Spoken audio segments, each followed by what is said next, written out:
Assalamualaikum warahmatullahi wabarakatuh. Alhamdulillah.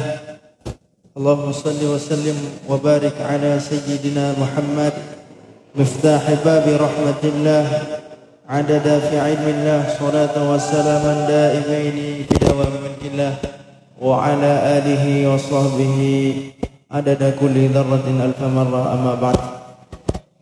Segala puji bagi Allah Subhanahu wa taala yang masih memberikan kita nikmat iman, Islam, afiah, taufik dan hidayah sehingga kita dapat berkumpul di majlis yang sangat mulia pada malam yang mulia ini.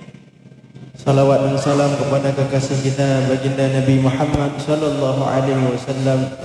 Dengan berkah pengorbanan beliaulah kita dapat menikmati indahnya ukhuwah Islamiyah sebagaimana yang kita rasakan pada malam yang berbahagia ini. Yang sangat kami muliakan seluruh guru-guru kami yang telah berhadir dalam majlis At-Taufiq yang mulia ini.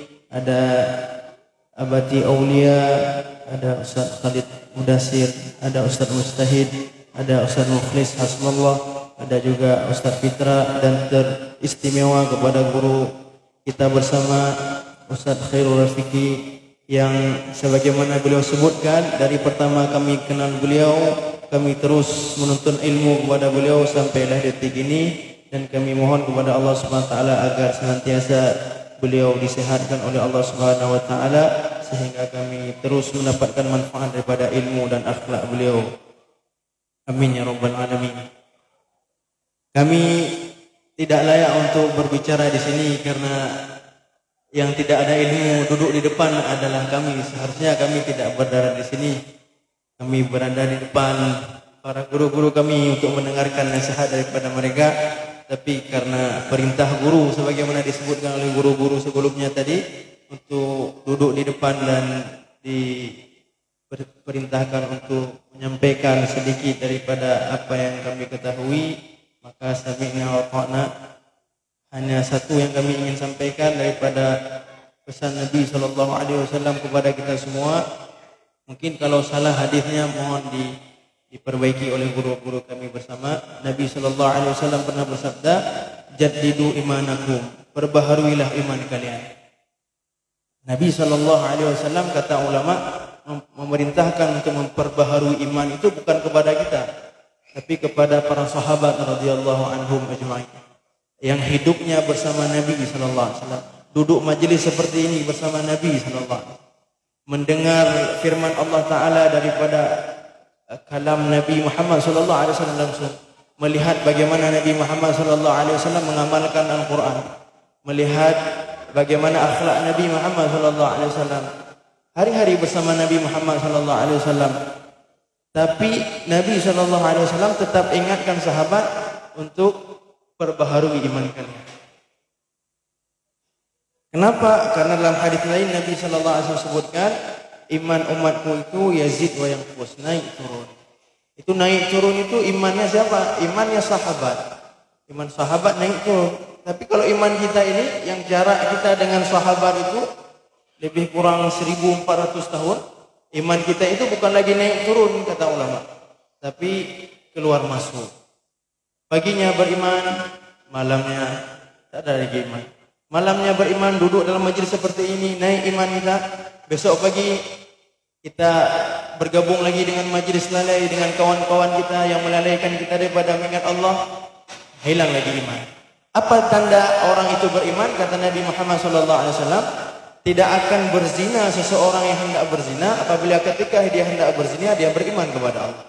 Tidak akan mencuri orang-orang yang ingin mencuri apabila ketika dia hendak mencuri dia beriman kepada Allah.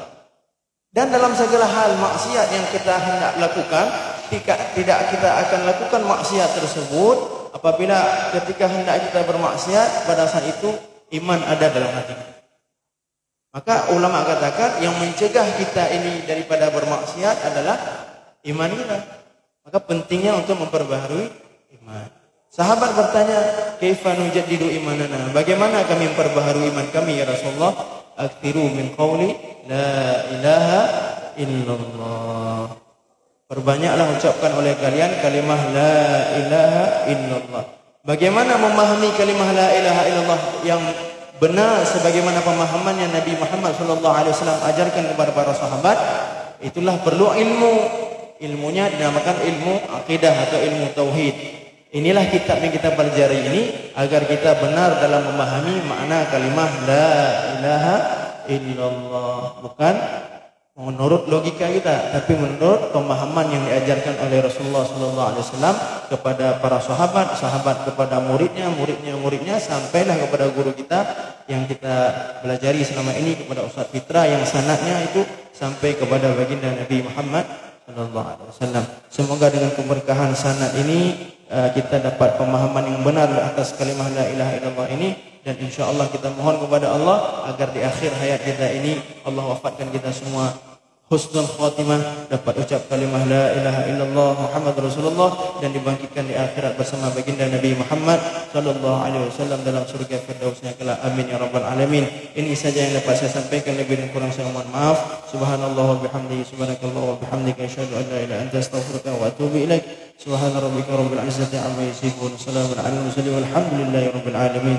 Wabillahi taufiq wal hidayah. Wassalamu alaikum warahmatullahi wabarakatuh.